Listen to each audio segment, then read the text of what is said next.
How to upload media to NanoBanana.ai. First of all, open your browser and go to NanoBanana.ai. Then log into your account using your email or Google sign-in. Once you are logged in, click on the Start Editing button on the home page. Here you will see options for image edit and text to image. Click on image edit, which will be selected by default. Next, click on the plus add image button to upload your media. This feature allows you to upload images directly from your computer.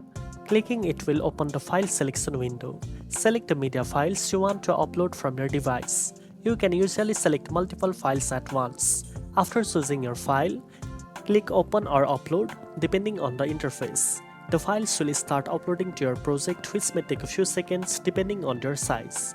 Once uploaded, your media will appear in the project workspace. From here, you can edit, organize, or integrate the files into your AI-generated content. Now you know how to upload media to NanoBanana.ai.